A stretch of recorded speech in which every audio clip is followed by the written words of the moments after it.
Good morning বন্ধুরা, কেমন আছো? নিশ্চয়ই সকলে ভালো আছো। আমিও অনেকটাই ভালো। গলাটা স্বাভাবিক ফর্মে ফিরে আসছে, তবে ভোর রাতের দিকে গলাটা একটু বসে বসে আছে। এখনও গার্গেল হচ্ছে, কালকেও 3বার করা হয়েছে। আজকে সকালে এখনও করিনি, বাসি পেটে গার্গেল করলে না বমি আসে। খাওয়ার পরে অবশ্যই করব। আর আমি সকাল সকাল আমার চা খাওয়া, মাছ কেনা সবই হয়ে গেছে, সেগুলো তোমাদের সঙ্গে শেয়ার করতে পারিনি। এখন আমি নিয়ে নিয়েছি ছাতুর শরবত। ছাতুটা একটু ঠান্ডা জলে নিয়ে একটুখানি গরম জলে নিয়েছি, এর সঙ্গে একটু ঠান্ডা জল মিশিয়ে নেবো, হালকা উষ্ণ গরম জলে।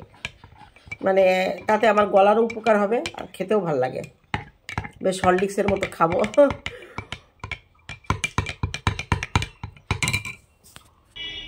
সকালে ওষুধ খেয়ে নিই। এখনও ডাইরেক্ট ঠান্ডা জল আমি খাচ্ছি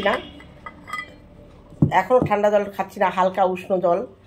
কালকে রাতে খেয়ে অল্প একটু আছে, এখন হয়ে যাবে। পরে আবার ওই বড় ফ্লাক্সে জল আছে, যেটা এটা বেশি গরম, এটা নিলাম।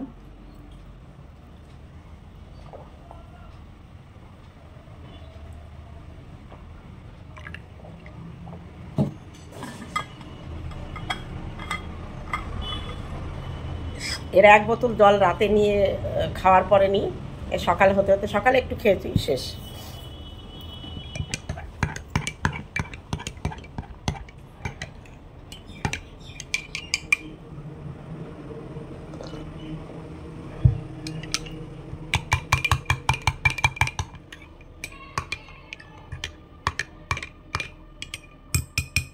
গরমের দিনে ছাতু খেলে পেট ঠান্ডা থাকে, পেট ভরে।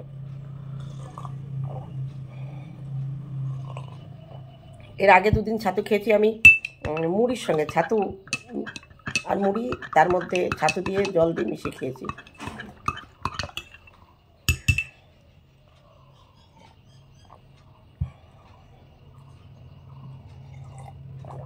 কেনা ছাতু আমরা যেগুলো খাই, গণেশ বলো যাই বলো, এত সুন্দর টেস্টি কিন্তু লাগে না। একদম অরিজিনাল ছোলার ছাতু। ভাজা ছোলা কিনে এনে খোসা ছাড়িয়ে গ্রাইন্ডারে ছাতু করে নিয়েছি।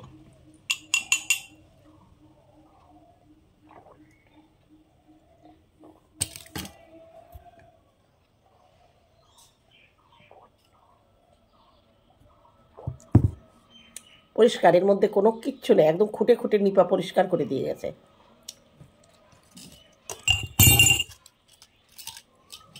নিপা থাকতে গুঁড়ো করতে পারলে ওকে একটু দিয়ে দিতাম। আরও 2 প্যাকেট করে এনে এই গরমে পুরো ছাতুর শরবতই খেতে হবে। তবে এখন যেমন একটু গরম জল দিয়ে খাচ্ছি, তখন তো গরম জল দিয়ে খেলে হবে না, এমনি নর্মাল জল দিয়ে খাবো। আমি অবশ্য ফ্রিজের জল খাই না।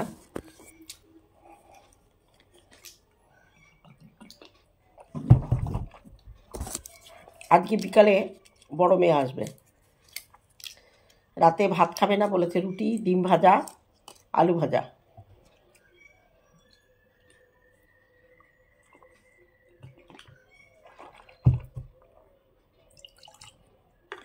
এবার আমি মাছ রেখেছি, মাছটা ধুয়ে নেব।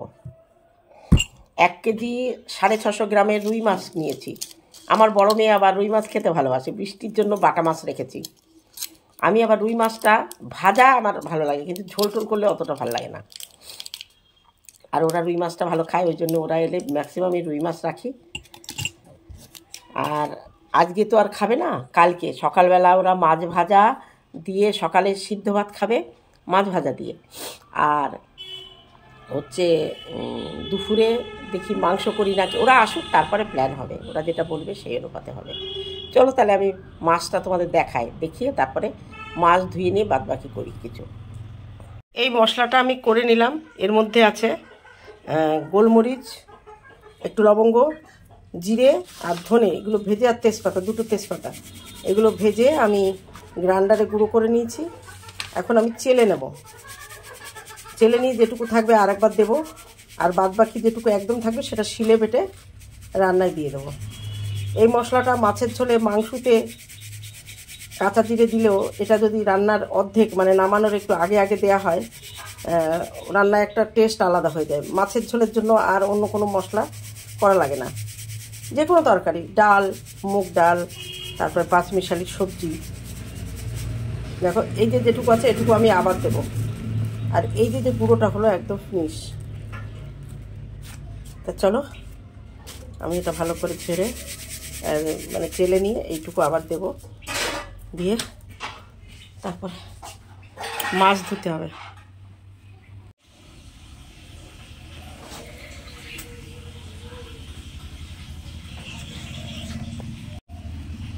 এই যে মাছ, এর মধ্যে 250 না 300 মানে 4টে ছোটো ছোটো বাটা আছে, আর 1 কিলো 600 গ্রাম হচ্ছে রুই মাছ আছে। তাহলে মাছটা আমি এই যে জল এনেছি এখানে ধুয়ে নেব। চলো, রাতে ওরা এসে আলু ভাজা রুটি খাবে, তো আলুটা আমি ভেজে রাখছি, আটা মাখা আছে, দরকার হলে আরেকটু মাখবো। আর এই আলু ভাজাটা রাত্রে একটু গরম করে খেয়ে নেবে। আর আমার জন্য ভাজছি পেঁয়াজ দিয়ে লাউয়ের খোসা, 2 পিস মাছ ভাজা আছে, একটা নাতনি খাবে, একটা আমি খাবো।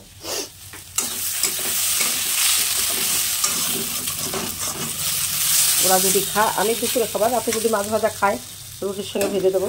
আর এই যে হচ্ছে মাছের তেলটাকে আমি পেঁয়াজ রসুন কালো জিরে ফোড়ন দিয়ে ভেজে নিচ্ছি।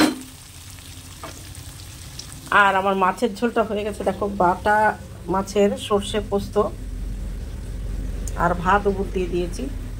আর কালকে তরকারিটা বের করে গরম করে নেবো। এই হচ্ছে মোটামুটি আমার রান্না। তো চলো রান্নাবান্না সেরে আসছি।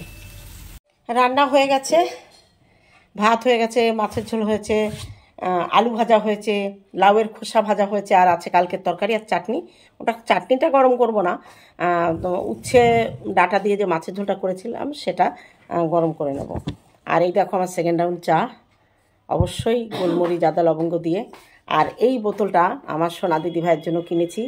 ও কী করে, এসে সবার বোতলে জল খায় তো অনেক সময় মুখ লেগে যায়, ওর মা বকে, সেই জন্য আমি ওর জন্য একটা ছোট্ট বোতল কিনেছি।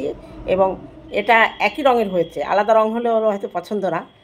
আর দরজা বন্ধ করতে গিয়ে না এখানে কড়াইয়ের ছ্যাঁকা খেয়েছি, গরম কড়াইয়ের ছ্যাঁকা জ্বলে যাচ্ছে। ঠান্ডা জল দিলাম, এখন দেখছি বোরোলিন লাগাবো।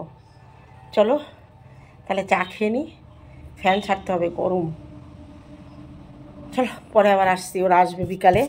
আমার নাতনির হুকুম, বুড়ির ঘর করে রাখতে হবে, ও এসে জ্বালাবে। এবার স্নান করার আগে আমি ওই কাঠকুটো দিয়ে উঠোনের মাঝখানে অবশ্যই বুড়ির ঘর করে রাখবো। আমার সোনা দিদি ভাই অর্ডার করেছে, সেটা না মানলে হবে বাবা, ঘাড়ে গর্দান থাকবে না, না গর্দানে মাথা থাকবে না, কিন্তু একটা বলে না, তাই। তা চলো আমি চা খেয়ে নিই, তারপরে আমি ওই বুড়ির ঘর করার যে কাঠগুলো সেগুলো একটা জায়গায় রোদে জড়ো করে রাখবো। সন্ধেবেলায় সেটা ওরা আগুন দেবে। আর আমরা ছোটোবেলায় না বুড়ির ঘরের মধ্যে একদিন ঢুকে থাকতো, একদিক দিয়ে আগুন দিত বড় করে, মানে খেজুরের পাতা কলার পাতা দিয়ে বড় করে ঘর করতো। তার মধ্যে আবার কি মিষ্টি আলু, এমনি আলু, হ্যাঁ, এগুলো সব পোড়া দিত, আর দিতাম আমরা আর কি। আর সেগুলো আবার ওই ছুলে ছুলে খেতাম ওখানে বসেই, একটা মজাই ছিল ছোটোবেলা। এখনকার ছেলেমেয়েরা এসব বোঝে না, তবুও আমার বড় মেয়ের বাড়িতে সেই আগের কালচার ধরে রেখেছে ওরা। ওই জন্য নাতনিরা জানে যে বুড়ির ঘর দোলের আগের দিন পোড়াতে হয়, এবং বলে রেখেছে আমাকে। আমার শ্বশুরবাড়ি আবার এই বুড়ির ঘর আগে পোড়ানোটা আমি কোনো দিন দেখিনি, কিন্তু আমার বাবার বাড়িতে বাঙাল তো, ওদের মধ্যে আছে। চলো তাহলে চাটা খেয়ে নিয়ে তারপরে বুড়ির ঘরের জন্য সব কাঠকুটো জোগাড় করি। ঘরের জন্য জ্বালানি সব এক জায়গা করে রেখেছি রোদের মধ্যে। এখানটা ফাঁকা আকাশ আছে, এখানটায় আগুন ধরিয়ে ছোট্ট করে করব। সঙ্গে এখানে জলের ট্যাঙ্কি আছে, বেশি বড় হলে জলের ছিটা দেওয়া যাবে। চলো তাহলে এবার আমি স্নানে যাব, আর এই শুকনো জামা কাপড়গুলো তুলে নেব। এই দেখো আমার হাতে কড়াইয়ের ছ্যাঁকা লেগে এখানে চুড়িটা খুলে রেখেছি, বারবার ওই ফোসকা লেগেছে, দেখেছো? বোরোলিন দিয়ে কালো হয়ে গেছে, বোরোলিন দিয়েছি, এবং ওই চুড়িটায় বারবার ঘষা লাগছে বলে আমি খুলে নিয়েছি।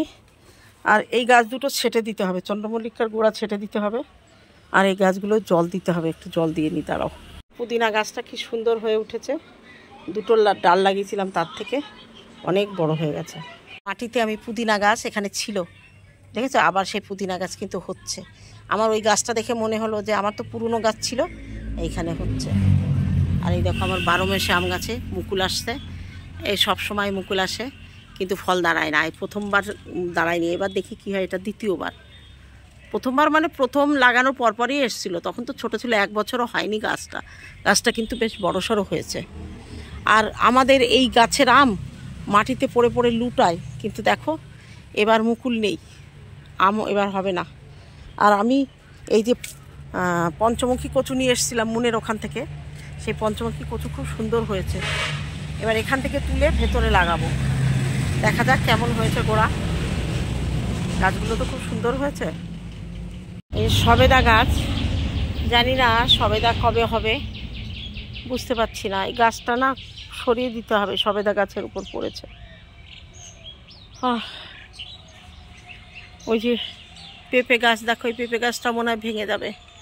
এখান থেকে একটা পেঁপে পেরে নিতে হবে, নইলে এত সরু সরু গাছে ওই গাছের সঙ্গে টানা দিতে হবে। দেখা যাক কি করা যায়। ভাত, সাদা ভাত, মাছ ভাজা আর মাছের পেটা ভাজা, আর এদিকে আছে কালকের ডাঁটা উচ্ছে আলু দিয়ে তরকারি। আর পোস্ত সর্ষে বাটাটা আমি খেলাম না, সর্ষে বাটা আমার ভালো লাগে না মাছ দিয়ে। তা চলো খাওয়া দাওয়া করি, ওরা আসার টাইম হয়ে গেছে। তা ওরা আসার আগে খেয়ে দিয়ে একদম ক্লিয়ার হয়ে বসি, নইলে এসে বলবে এখনই খাওনি। আমার নাতি এসেই তো বলবে আমাকে ভাত দাও। ওই জন্য একটা মাছ ভাজা আর ওই পোস্ত আলুর ওইটা আছে, দেখা যাক কী দিয়ে খায়। হচ্ছে আমার বাড়ির অতিথিরা, বড় কন্যা আর বড় কন্যার কন্যা। হাই হ্যালো কিছু বলো। এ মা, এরা কিছু কথা বলে না। হ্যালো দেবাঙ্কিতা, কিছু বলো। বুড়ির ঘর পুরানো হবে তাই তো? Good evening.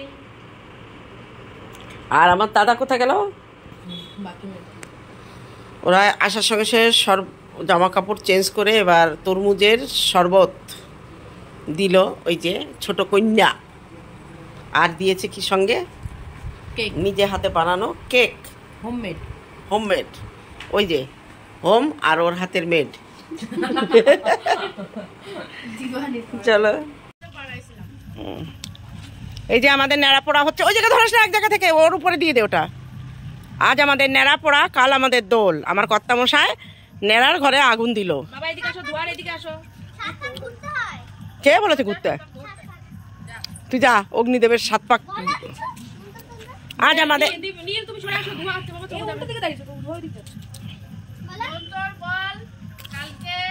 আজ আমাদের ন্যাড়া পোড়া, কাল আমাদের দোল।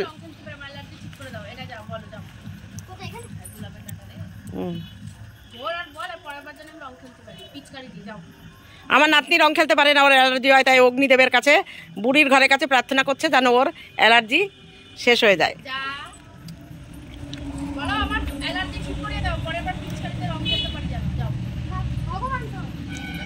অগ্নিদেব, অগ্নিদেব, অগ্নিদেব অ্যালার্জি কমে যাবে। আগের বছরে আমি, পরের বছরে আমি পিচকারি দিয়ে রং খেলতে পারি। পিচকারিতে রং খেলতে হয়, এগুলো যতবার পাক দিবা বলতে হবে। হইতে আর আগুনের তাপের ইয়েতে করতে হবে। দেখিস ট্যাঙ্কিটা যেন না পড়ে। হ্যাঁ বলো। আজ আমাদের ন্যাড়া পোড়া, কাল আমাদের দোল। বল নীল, বল। আমি বলে দিচ্ছি তাও পারবি না। আজ আমাদের ন্যাড়া পোড়া, কাল আমাদের দোল। বলে হাত তুলে নাচো। আজ আমাদের ন্যাড়া পোড়া, কাল আমাদের দোল। আজ এই আগুন পোয়াচ্ছে তোর ছেলে।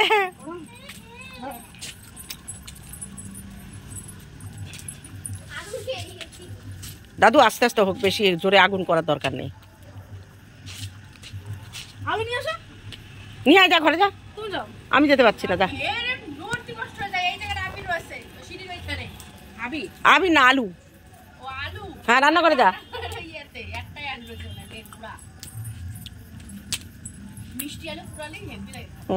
এমনি আলুও ভালো লাগে। আমরা ছোটবেলায় এই আলু পুড়িয়ে লবণ দিয়ে দিয়ে লঙ্কা দিয়ে দিয়ে খেতাম।